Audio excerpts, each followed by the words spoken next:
I did show you that tiny, or not tiny, it's big enough, 18 inches high statue of Henry Cooper. Now, the man behind that, and the man that hopefully is going to get the full funding across the line, and the man that will be there, a big, stupid, proud grin on his face when it's unveiled. 7'9" of Henry Cooper. That's almost life-size, by the way.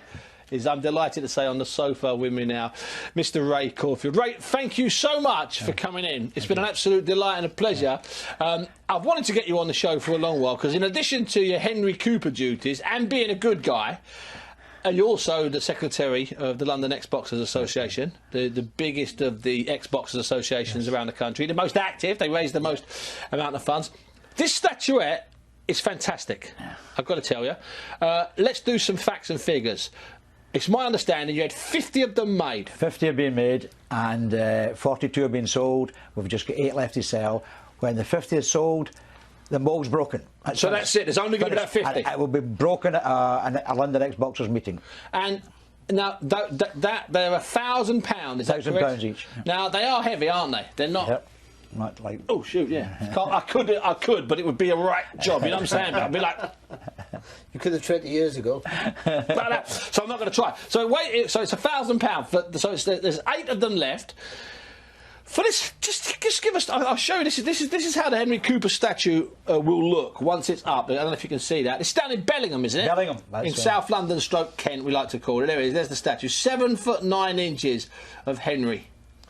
Henry lived there from he was 5 till he was 27 years old. Okay, and so he trained down there. So it was still his area. Yep. So he's going home. Now, how did we come to get to this stage? Now you're a few thousand, what, about £23,000 short at the moment. But we've had to raise an awful lot of money. How did it come about? Just give us the roots, give us the details of how we got to this stage. Well, how we got to that? We would like to. Under Ex-Boxers, Henry was our vice president, and he attended many of our meetings when he could.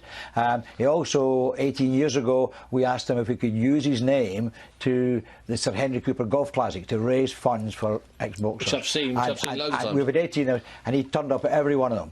Wow. And I didn't find out till later, well, until 12 years ago when he passed away, you know, 10 years, 6 years when he passed away, so he came to 12, and he was delighted. We gave us his name to do it, and that was our big fundraiser. He turned up every time, and I didn't find out until a few years later, he loved it. It was his only connection with Ex-Boxers. Wow. Because all the rest was... Once a year. And his wife told me he would never miss it, and he never missed it. Even 3 weeks after his wife died, he still come and played. Wow, that is going. And the last year, he was ill, but he still came and sat with all his friends, didn't play, sat there. And that's the character of the guy, and that's why we wanted to honour him. We hoped after the funeral, it's a private funeral, I was pleased to be invited to attend, but there was only two other boxers there, Barry McGuigan, because he was a neighbour, and Billy Walker, because the family didn't know boxers. Is that right? All the boxing writers were there, but that's only personalities were all there. But we thought there was going to be a memorial service, and it didn't happen.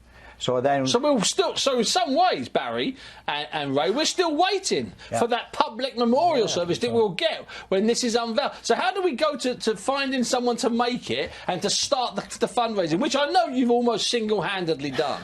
Well, what happened was a guy called Carol Payne, who's a renowned sculptor, he contacted Tom Mellis, one of our members we knew, and said, I would like to make a statue for Henry Cooper.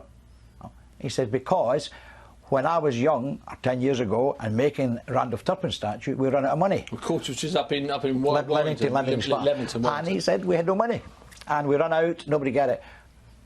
Colin Hart phoned and said, he phoned Sir Henry, said, Henry, they've no money, they can't. Henry says, don't worry, not a problem, I'll be there.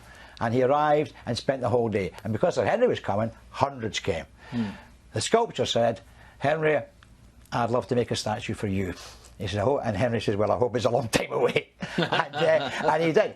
That's why the phone call came, because he said, I want to live up to my promise. The statue should have been 150,000. He said, I'll do it for half price, providing the London Ex-Box or the boxing world can get us that extra money. And we said, yes. We'll do it. But of course, it's not just the statue. You have to pay for the plot and all sorts of other. So it comes to a lot. So you've raised about 100,000. Over 100,000. But you need to raise this 23. Now, just to let people know that around the country, ex-boxers associations have really, if you'll excuse the expression, stepped up to the plate, and they are absolutely funding this all the way. Well, there's 8 of these statues left, and they're selling for £1,000, and the mould will be broken, probably in Steve Powell's pub in Hackney. That's where it'll be broken at a meeting. So there will not be any more of these. It's 50 and only. These are going at £1,000. There's 8 of these left. If we could sell the 8 of these, then we'd only be 15,000 quid short, which a couple of good fundraisers, we should be able to knock that and get across the line. The thing is, we can, although there's only be 50 to be made, you're actually entitled to make 10% more, which is going to be 5 in bronze, and there'll be 5,000 each. So we'll get 1 sold. Special. So they'll be made to order. So we'll get 5 available at 5,000, but they'll be solid bronze. Well, I know there's an awful lot. No, don't mention any names. An awful lot of collectors watch this. People, listen. No disrespect. I've been at some dinner shows, right, where they've sold ridiculous things. Yeah. You know, I've seen one Ricky Hatton glove go for £800. I saw Mike Tyson protector once go for 600 quid. 2 previous owners, both nuts. Trust me. So I'm telling you, these things go for an awful lot of money. Yeah. Okay, these things. Everyone's laughing. Then he just got the joke. That was a slow one, wasn't it? It's a beautiful statue, and obviously Henry Cooper, one if not the most famous name in British boxing. Yeah. You can be part of it. It's phenomenal. And again, only 50 or 55. If 5 are going to be bronze, you know, and you definitely have got something that's going to add in value. Because 2 weeks ago we had the David Pearce, former British heavyweight champion statue, was opened down in Newport. Brilliant, and it wasn't filmed by the BBC, which I find staggering. And I was at a Ken Buchanan fundraiser recently, which is brilliant, being organised by a couple of people, really smashing it. And they've not got it across the line yet, but I think they're going to get it across the line sometime this year. I really do. Owen up in Edinburgh and Scott Murray at Bar Sport in Canada, they're going to get that across the line. So wouldn't it be fantastic if in the space of about 18 months we could get David Pearce, one of the most forgotten but quality heavyweights, Henry and Buchanan immortalised up in bronze. Yeah. Well, the thing is about Henry, I mean, when you look at him, he came from a working class family. He started in Camberwell, he was born, in Dulwich, and then he moved down to Bellingham. He was ABA champion. He went to the Olympics in 1952, he represented his country. He was British Empire, or Commonwealth as now, European champion. He got the OBE for his contribution to boxing. One sports personality of the year twice. Twice, that's right. Twice. But again, and then as his charity work, because he stopped boxing, but he did 30+ years as charity work, and that's what he got his knighthood for. Yeah, for that work.